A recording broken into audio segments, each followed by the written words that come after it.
जो लोग यहाँ आए वो उनके क्या विचार हैं, क्या वो लोगों से चाहती हैं, उस पर अपना वक्तव्य रखें।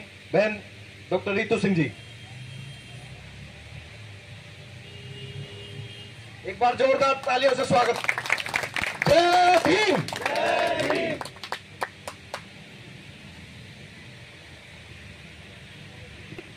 जय भारत, जय संविधान। बहुत बहुत शुक्रिया। पहले तो माफी मांगने के लायक हूँ। आप सब आए थे, सुबह से इंतजार कर रहे थे। कुछ साथी फरीदाबाद से आए हैं, जो मुझे सुबह फोन आया था कि फरीदाबाद से आ रहे हैं, और करावल नगर की आप साथी, आपका फोन आया था जी। और 4 आज और भी आ रहे हैं अभी। अच्छा, बहुत बहुत शुक्रिया। और अनुसूचित जाति जनजाति मानव कल्याण संगठन करावल नगर से आप सब साथियों का बहुत बहुत शुक्रिया। और मैं इन साथियों की थोड़ी और बता दूं चीज कि अभी एक जिम्मेदारी खुद ही उन्होंने समझी, नरेश जी, जो पहले दिन से मुझे लग रहा अपनी सेवाएं निभा रहे हैं, लेकिन जब उनको लगा कि मैं और क्या कर सकता हूं और इसको किस तरीके से खूबसूरत किया जा सकता है, या जो उन्हें कमियां नजर आ रही थी, या जो उन्हें लग रहा था कि ये भरपाई हम कर सकते हैं, तो वो खुद ही फोन करके, क्योंकि मैं बार बार जैसे बोलती हूँ ना कि लोग 5 तारीख को तो आपने ट्रेलर देख ही लिया था, जो भी थे 5 अक्टूबर को। तो जिन लोगों को ये वहम रहता है कम लोग हैं, तो मैं बार बार ये कहती हूँ कि ये गरीब लोगों का आंदोलन है। ये उन लोगों का आंदोलन है जो मेहनत करते हैं, मेहनत कश लोग, जो सुबह कुआं खोदते हैं, शाम को पानी पीते हैं। आप एक्सपेक्ट नहीं कर सकते हमें हजारों लोग यहाँ बैठे रहें और हजारों लोग अपना काम काज छोड़ के, उनके बच्चे भूखे मर जाए, उनके बच्चे स्कूल ना पहुंचे। जैसे कि भाई साहब जो नीला गमछा पहन के बैठे हैं, ये अपने बच्चों को सुबह स्कूल छोड़ के, फिर जब स्कूल छोड़ते हैं फिर लेके उन्हें घर छोड़ के फिर यहाँ पे आते हैं इस मोर्चे पे। जोरदार तालियां बजाएं इनके लिए। ऐसे भी लोग हैं हमारे बीच में। तो नरेश जी, आपका तो पहले बहुत बहुत शुक्रिया पूरी टीम का, जो आप खाने की जिम्मेदारी जितना आपसे बन पाता है, जब बन पाता है कि मैडम आज कितने लोग हैं, 10 लोगों का खाना ले आऊं मैं, 15 लोगों का खाना ले आऊं मैं, तो इस तरीके से वो पूछ के लंच हो गया या डिनर हो गया, अपनी जिम्मेदारी निभाते हैं। तो ये इसलिए बताना जरूरी है कि जो लोग ये सोच रहे हैं कि हम, जिन लोगों को ये लगा था हम 10 दिन बैठ नहीं पाएंगे, जिन लोग, मुझे भी कुछ इस तरीके की चीजें थी कि पता नहीं समाज साथ देगा नहीं देगा, लेकिन ये चीज चलाने वाले आप ही हो। और वाक्य में 5 अक्टूबर को मुझे दिल से तसल्ली होगी कि मैं अकेली नहीं हूँ, मेरा समाज मेरे साथ है। जिस तख्त पे आप बैठे हैं, जिस ग्रीन कारपेट, रेड कारपेट पे आप बैठे हैं, जिन गद्दों पे आप बैठे हैं, जिस माइक को मैंने पकड़ा है, बैनर से लेके, ये सब समाज के लिए है। तो आप लोग पहले अपने लिए जोरदार तालियां बजाएं कि ये लड़ाई अधूरी थी अगर आप लोग इस तरीके से अपनी जिम्मेदारी नहीं निभाते। दूसरी बात आती है कि डॉक्टर रितु, मैं आपको सच बताऊं तो मुझे 3 साल लग गए इस चीज को प्रूव करने में ही कि ये मेरी व्यक्तिगत लड़ाई नहीं है। क्योंकि अगर व्यक्तिगत लड़ाई होती तो मैं भी नौकरी पे होती। 1,10,000 की तनख्वाह किसको बुरी है? अपनी आराम से जिंदगी जीती, आराम से रहती, खाती पीती, और फिर मेरे जगह कोई और डॉक्टर रितु आती, मुझे क्या? उसका गला कटता। उसके आगे और कोई डॉक्टर रितु आती, उसका गला कटता, मुझे क्या?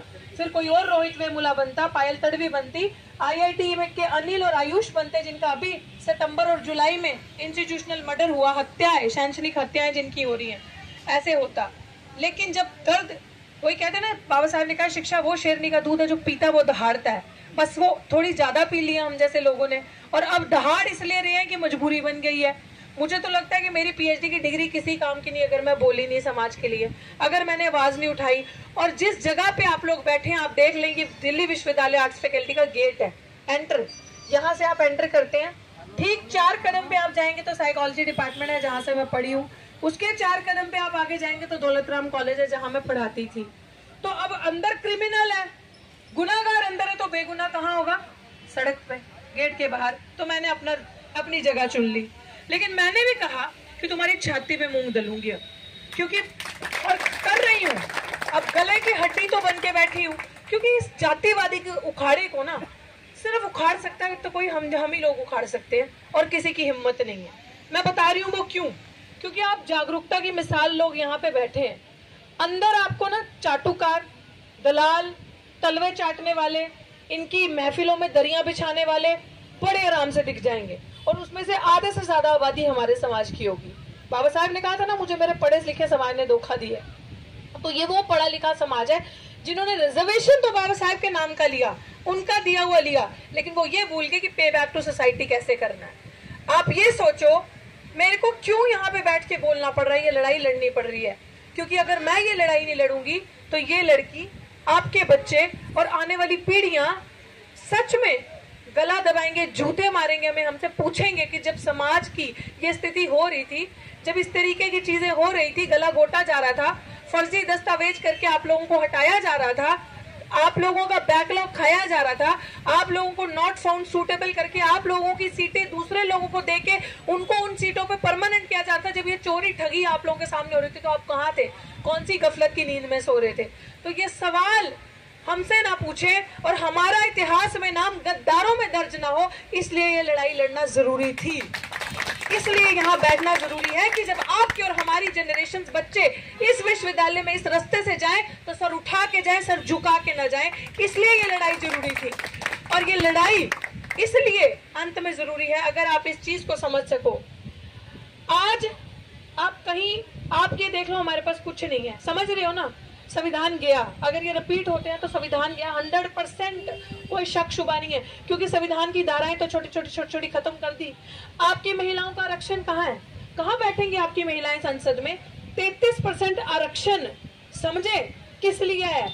ऐसी मनुवादी महिलाओं के लिए, ये सविता रॉय जैसी ऐसे क्रिमिनल्स को प्रमोट करने के लिए 33% आरक्षण लागू किया गया, जिसमें SC ST का तो कोटा विद इन कोटा हो गया, है ही नहीं, ना के बराबर। ओबीसी तो है ही नहीं। तो ऐसी महिलाएं जो गलत काम करती हैं, जो आपके बच्चों का गला दबाती हैं, आपके बच्चों को आगे आने से रोकती हैं क्योंकि उनके मुंह में जुबान है, तो ऐसी महिलाओं का जेवर बना के तो ये 33% आरक्षण लाया कि जब मन कहे उतारेंगी, जब मन करे फेंकेंगी, और जब मन करे दलित आदिवासियों के प्रतिभाशील मेरिट वाले बच्चों को सताकर प्रताड़ित करके ऐसे विश्वविद्यालयों से बाहर निकाल के फेंक देंगे और इनको पुरस्कारित किया जाएगा। और किया। 5 शर्म आनी चाहिए इस विश्वविद्यालय को, शर्म आनी चाहिए इस वाइस चांसलर को।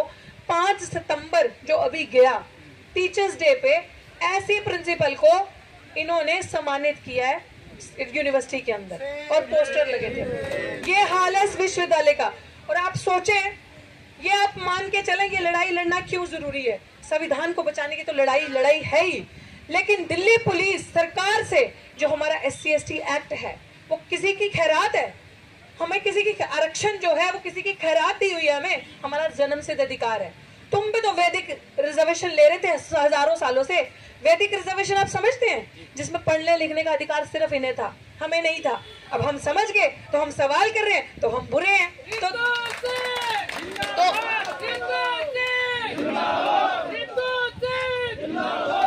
चोर ठग हमें सर्टिफिकेट नहीं देंगे कि हम मुफ्त का खाते हैं या मेहनत का खाते हैं।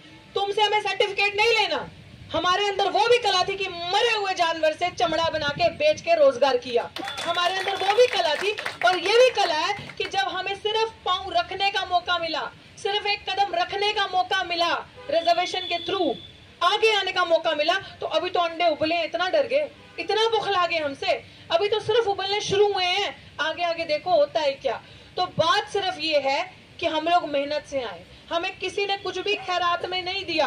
बाबा साहेब ने, अब वो वक्त आ गया है, बाबा साहेब ने कहा था don't demand, claim it, now is the time, we will not demand, we will claim it. मांग के नहीं लेना, छीन के लेना है अपना अधिकार इन गुंडों मवालियों से, जिन्होंने हजारों साल बैठ के रिजर्वेशन खाया मुफ्त का, क्योंकि पढ़ने का अधिकार तो इन्हीं को था, तो 100% रिजर्वेशन इनका था। और आज देख लो 50% तो है ही, EWS भी दे दिया, तो मुफ्त की कौन खा रहा भाई? कौन खा रहा है मुफ्त की? तुम ही खा रहे हो मुफ्त की, मुफ्त का रिजर्वेशन तो तुम खा रहे हो। यहाँ तो 50% के अंदर इतने सारे SC ST OBC, उसके बाद माइनॉरिटीज, भाई तुम तो पूरा 60% रिजर्वेशन पे अकेले खा रहे हो, बेकार मार रहे हो, और हमसे सवाल करते हो। हम तो नहीं सवाल करते। इसीलिए साहब ने बड़ी अच्छी बात कही थी, जिसकी जितनी संख्या भारी उसकी उतनी हिस्सेदारी। तो आज वक्त आ चुका है क्लेम करने का। और कोई भी, जब एक चीज बाबा साहब ने बहुत अच्छी कही थी, ध्यान से सुनिएगा इस चीज को, कि when politics decide everything ना, decide your politics। मैं आप सबको कहती हूँ, टाइम आ चुका है कि आज राजनीति सब कुछ डिसाइड करिए। राजनीति डिसाइड कर रही है कि आपके बच्चों के साथ क्या होगा, आप क्या खाएंगे घर पे, आपके घर पे क्या बनेगा, आप कहाँ जिएंगे, कहाँ सांस लेंगे, रिजर्वेशन होगा कि नहीं होगा, महिलाओं के हक अधिकार होंगे कि नहीं होंगे। तो अब वक्त आ चुका है बहुजन समाज अपना प्रतिनिधित्व, अपना नेता अपने बीच से चुने, इन गद्दारों में से ना चुने। और ये भी मैं आपको कहना चाहती हूँ, जो हमें धोखा लगता है ना, 131 सरकार कितने पे बनी है? 303 पे, 303 पे। 303 में से कितने हमारे हैं? 131 एमएलए एमपी SC ST के। तो आप सोचो कि अगर वो हट जाएं तो सरकार गिरी ना। लेकिन गद्दार कौन है? तलवे कौन चाट रहा है? चाटुकार कौन है? हमारे अपने। तो उनको शर्म आनी चाहिए। ऐसे लोगों को, उनको अपने समाज से पहले बहिष्कार करो। अपना कहो ही मत।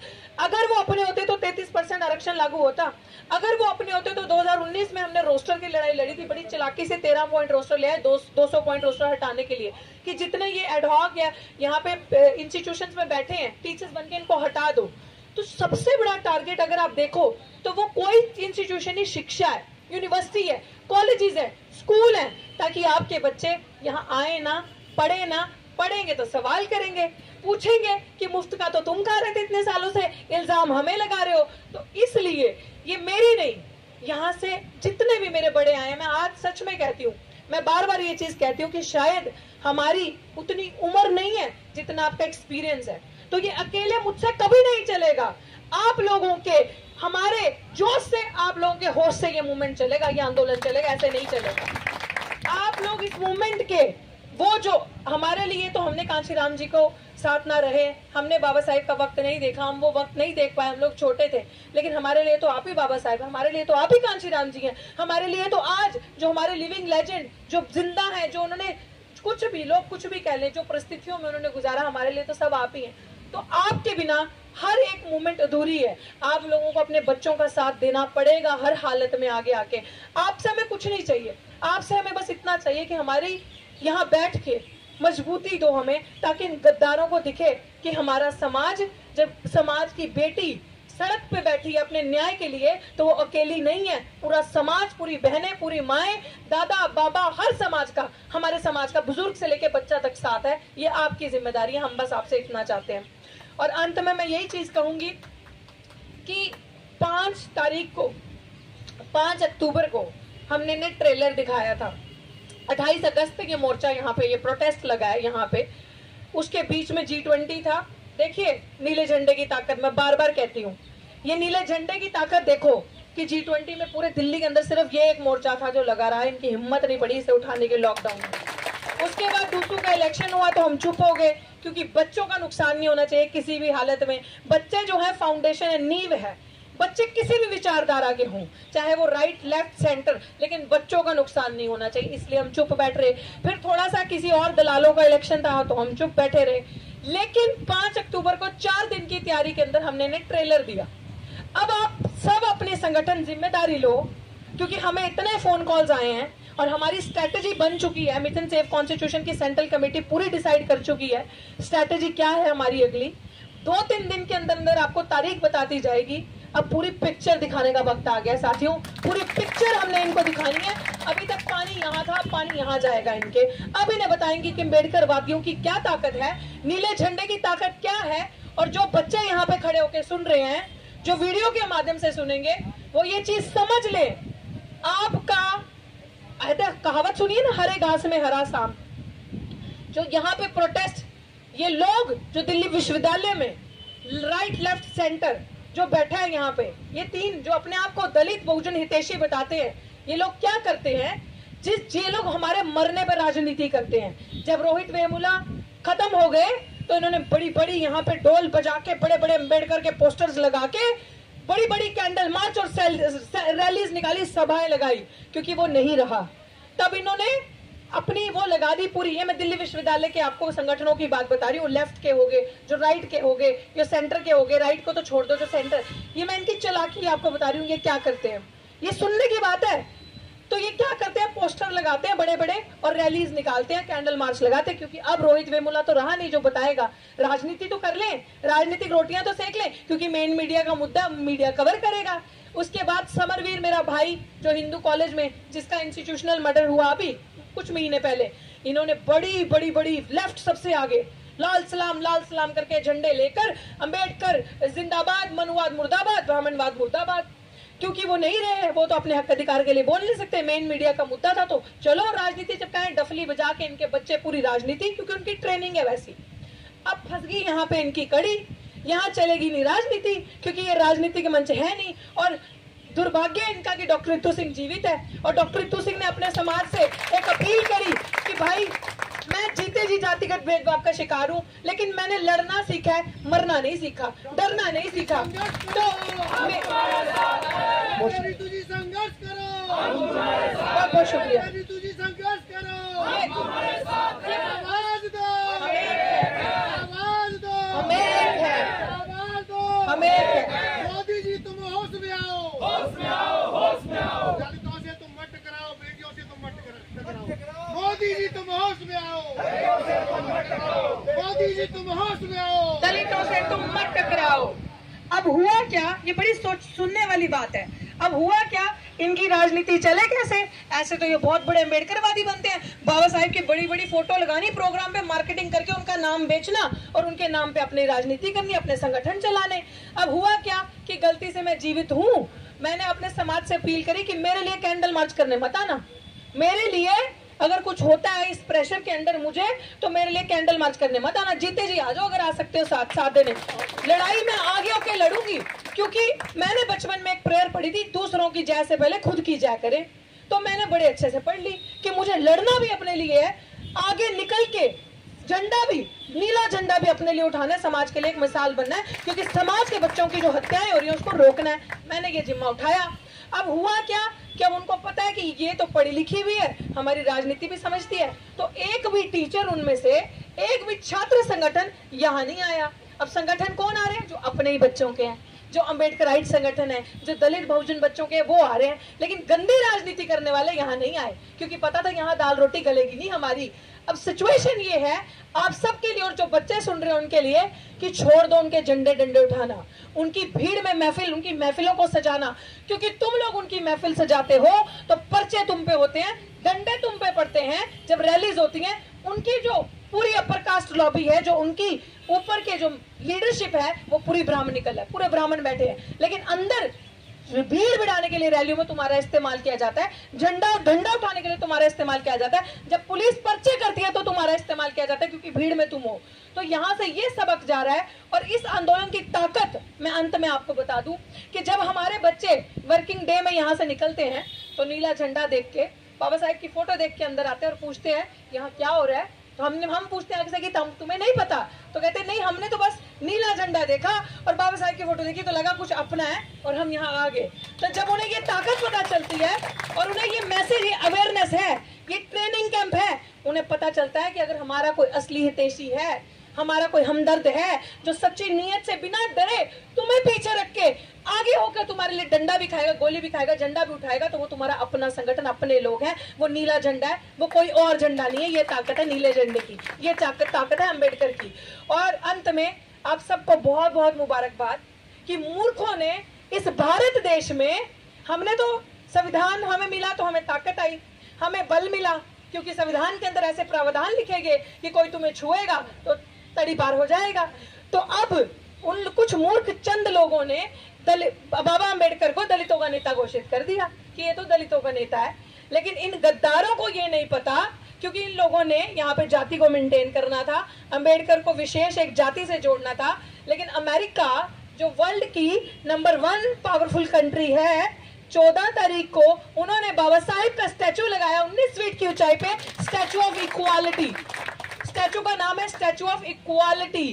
कि इक्वालिटी वो लोग समझ गए कि अगर पूरे विश्व में समानता का कोई नेता है तो वो बाबा साहेब भीमराव अंबेडकर है और कोई नहीं है, तो कोई पैदा ही नहीं हुआ। इसीलिए ये लोग, जो लोग समानता से, जो लोग बराबरी से डरते हैं, जो लोग ऊंच नीच में विश्वास करते हैं, सिर्फ वही लोग संविधान से नफरत करते हैं, क्योंकि भारत का संविधान बात करता है एकता, भाईचारा, बंधुत्व की। इसीलिए इन लोगों को जलन होती है, इन लोगों को नफरत होती है, क्योंकि वो दलित को उस समानता का अधिकार देके बराबर बिठाता है, और अगर आपके अंदर काबिलियत नहीं है तो वो आपसे ऊपर बिठाता है। ये दिक्कत है। तो बाबा साहेब भीमराव अंबेडकर सदा अमर थे, हैं और रहेंगे, और हम लोग उनके प्राउड वंशज हैं कि अमेरिका समझ गया। और अम्बेडकरवादियों, ठान लो, अब आपकी बारी है, अब हमारी बारी है। अपनी आने वाले टाइम पे अपना फैसला हम खुद करेंगे, अपनी सरकार हम खुद की बनाएंगे, ताकि हमारे बच्चे, बार बार मैं कह रही हूँ, वक्त आ चुका है, सर झुका के नहीं, सर उठा के चलेंगे। जय भीम, जय भारत, जय संविधान। बहुत बहुत शुक्रिया।